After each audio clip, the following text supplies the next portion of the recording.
கோவை மாவட்டம் பொள்ளாச்சி அருகே உள்ள பெரியநெகுமம் பகுதியைச் சேர்ந்தவர் சதீஷ்குமார். தேங்காய் பறிக்கும் தொழிலாளியான இவர் சுல்தான்பேட்டை குமாரபாளையம் கிராமத்தைச் சேர்ந்த சரண்யா என்பவரை 11 ஆண்டுகளுக்கு முன் காதலித்து திருமணம் செய்து கொண்டார். இவர்களுக்கு சுதீஷன் என்ற மகனும் யக்ஷிதா ஸ்ரீ என்ற மகளும் உள்ளனர். இந்நிலையில் கருத்து வேறுபாட்டால் கடந்த 5 ஆண்டுகளாக தம்பதியர் பிரிந்து இருந்தனர். சரண்யா குழந்தைகளுடன் குமாரபாளையத்தில் உள்ள தனது தாய் வீட்டில் வசித்து வருகிறார். சதீஷ்குமார் அவ்வப்போது குமாரபாளையம் சென்று தனது குழந்தைகளை பார்த்து வருவது வழக்கம்.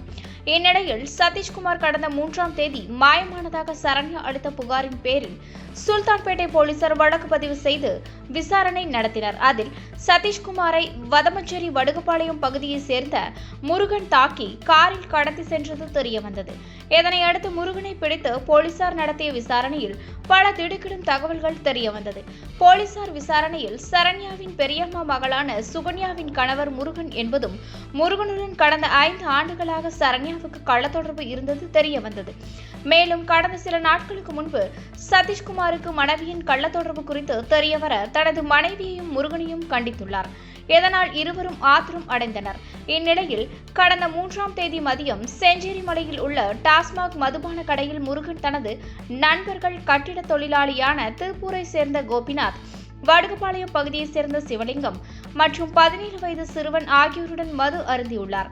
அப்போது சதீஷ்குமார் குமாரபாளையத்தில் உள்ள தனது குழந்தைகளை பார்த்துவிட்டு திரும்ப செஞ்சேரிமலை நோக்கி இருசக்கர வாகனத்தில் லிப்ட் கேட்டு சென்று கொண்டிருந்தார். இதனிடையே சரண்யா தனது கள்ளக்காதலனுக்கு செல்போன் மூலம் தொடர்பு கொண்டு சதீஷ்குமார் தன்னிடம் தகராறு செய்ததாக கூறியுள்ளார். இதனால் ஆத்திரம் அடைந்த முருகன் தனது நண்பர்களான கோபிநாத், சிவலிங்கம் மற்றும் 17 வயது சிறுவன் ஆகிய 4வருடனும் எதிரே வந்த சதீஷ்குமாரை வலுக்கட்டாயமாக வழிமறைத்து வாகனத்தில் இருந்து இறக்கி அடித்து காரில் ஏற்றியுள்ளனர்.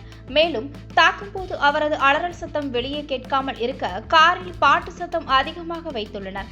பின்னர் பெரிய வதமச்சேரி PAP வாய்க்கால் பாலம் அருகே காரிலிருந்து சதீஷ்குமாரை இறக்கி வாய்க்கால் அருகே அமர்ந்து மது அருந்திய 4வரும் சதீஷ்குமாரை பீர் பாட்டிலால் தலையில் தாக்கி கொலை செய்ததோடு அங்கு உள்ள வாய்க்காலில் உடலை வீசி சென்றதும் விசாரணையில் தெரியவந்தது.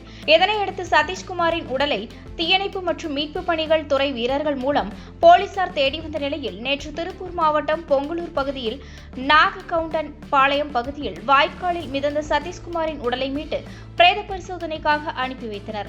இதனை அடுத்து சரண்யா, அவரது கள்ளக்காதலன் முருகன் மற்றும் கோபிநாத், சிவலிங்கம், 17 வயது சிறுவன் ஆகிய 5 பேரையும் கைது செய்து நீதிமன்றத்தில் ஆஜர்படுத்தி சிறையில் அடைத்தனர்.